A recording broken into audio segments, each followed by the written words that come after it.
These are fairy houses made out of jars and bottles. So I've got a couple really cute ones that we made to show, and they're covered in polymer clay. So sometimes using the jar is nice because you get the little look of a window, so you can see right through it.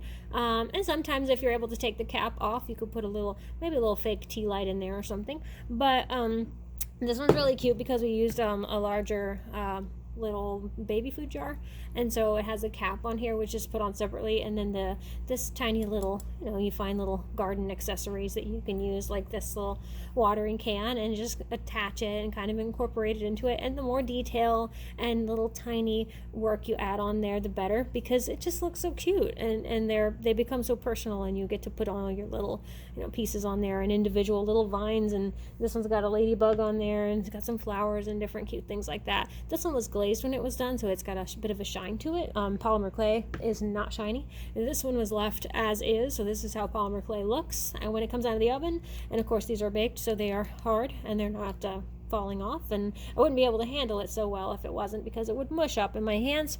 Oh, I didn't even notice, my sister made this one, but it says welcome up here, so she just kind of carved that using a toothpick or something. It's just really cute, and little light strands going on the top. It's adorable.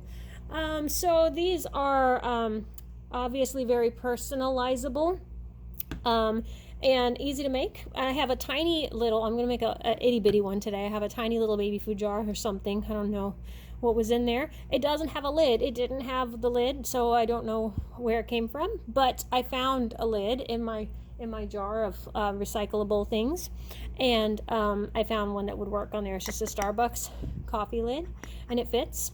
And I don't need it to be airtight or anything, but it does screw on. And that's just a plain one, but I took one and I glued a rock onto the top because I'm going to do something with that. So when I'm going to make this one like a little mushroom on the top, and then the bottom is going to be the house, and you'll see maybe some cobblestones and a door or something on there with some moss. I've got some moss and some silk flowers, some tiny ones that I might be able to use on there, maybe some of the little leaves too, of course, once it's all done and it comes out of the oven.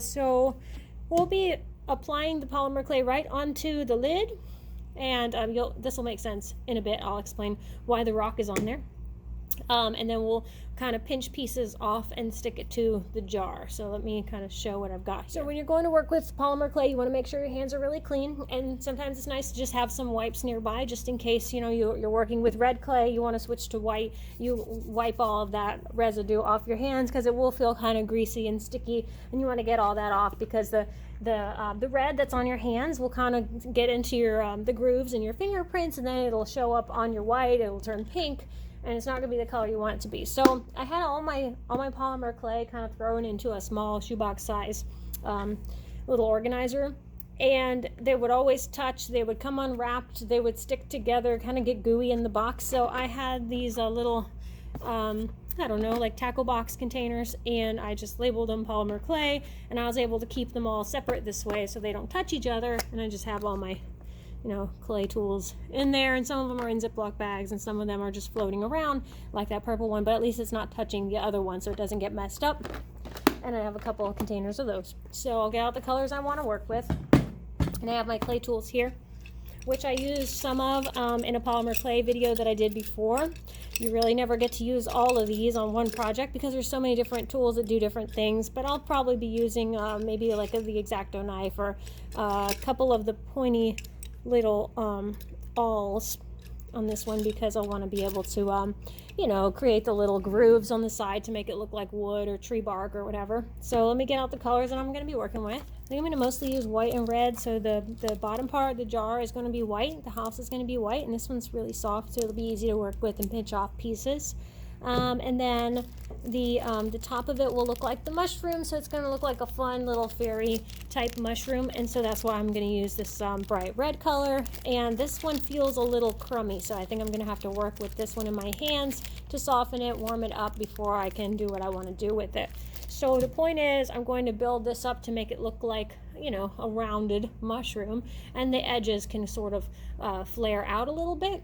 But I just didn't want to use a whole bunch of clay on the top. Sometimes you can take all your extra clay bits like this right here, and maybe these are colors you don't want to use anymore, so you can just kind of wad them up into a nice smooth ball shape and use that as your base, and then kind of cover over it with the main color that you want to see, because it doesn't matter what's underneath. But with this one, I really didn't want to waste any clay at all, because I can probably find a use for all of my colors. I didn't feel like mashing them all up together and using them underneath, so I just used a rock, and this one had a flat bottom, so I figure I can use that to save on clay. And I'm also using all materials that can go into the oven and be okay, because these are going to have to get baked along with the clay. So the glass will be okay, the metal lid and the rock, those will all be okay in the oven. So let's get our hands cleaned up and get started applying pinches of clay to our jar.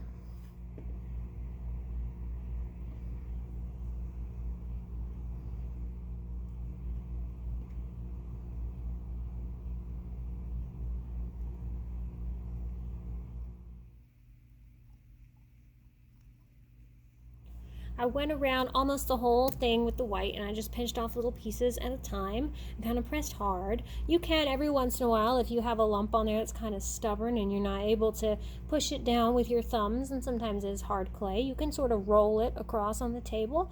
You don't want to do this on anything that maybe has any fuzz or dust or anything, because it can pick up anything along the way. So I really wouldn't want to do it on this mat because of the paint and different pieces of stuff that got stuck on there from other projects. But if you lay down some wax paper, of course you'll have a clean surface to do that. Now I left a little blank spot here. I'm not going to have any windows on this one because it's just too small, but I do want a door here, so I pulled out some brown, and I'm going to sort of do the same thing, only this time I'm not just going to pinch and place randomly like I did before. This time I have to sort of make the shape of the door first and then place it on there. So it's okay if when I place it on, I have to smush it a little bit to get it to stick. But you know, sort of like that sort of a shape. So flat on the bottom, round on the top, and then I'll create the grooves in there using one of my clay tools.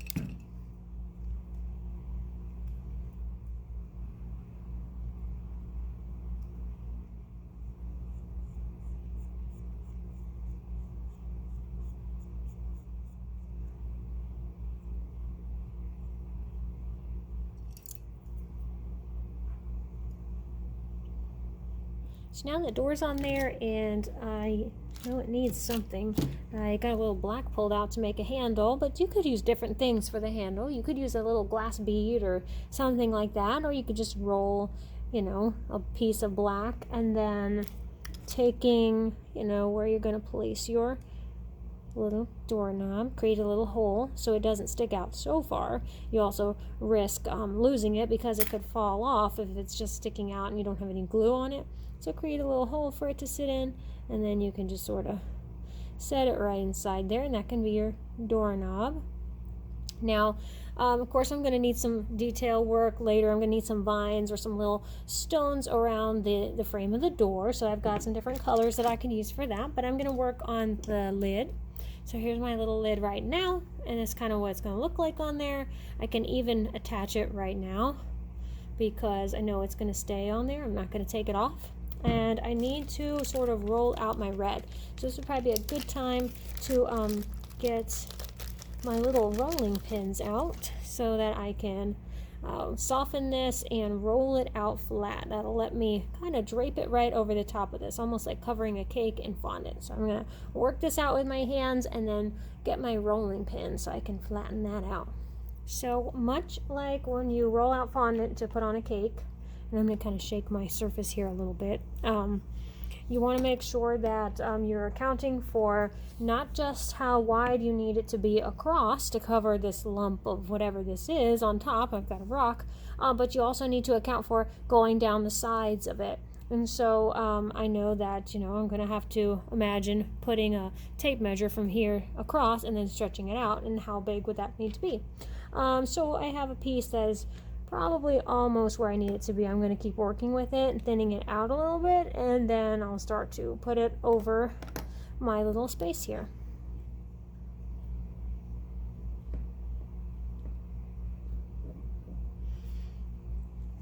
I'm going to put some dots on there, and you really see what I mean when I say that you don't wash your hands in between, this is what's going to happen. You're going to get a lot of pink or whatever color on your white. So if you're going from a lighter color to a darker color, it's not as bad. But, you know, if that bothers you, make sure you rinse your hands really good or just use some wipes on them. I'm going to keep going around sticking some little dots on here, and this is going to be loose. It kind of sticks a little bit just because it's tacky, but I'm going to bake it all like that so that way it keeps its shape. And then when it comes out of the oven, I'll pop the mushroom off, and then I'll just stick a little bit of hot glue under there just to be sure that you know, it stays on there.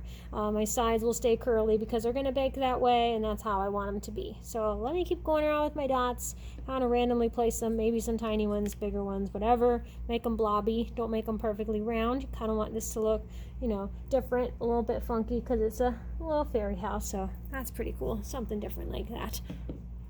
So I took it out of the oven, and then I just made sure that this was secure on there with some glue. I put moss around the door, just kind of pulled chunks of it off and hot glued it. Sometimes you need a tool, something to help you out that's like something like this that you can just hold the moss or the flowers down because of all the little holes and gaps in there. You don't want to get any glue on your fingers. That'll surprise you in a not fun way. And then I just trimmed off the extra, stuck a little tiny fake flower on there from the dollar store. I think it is so cool. It reminds me of Hagrid's hut, and I love it. And it goes now with the rest of the little fairy houses in the garden.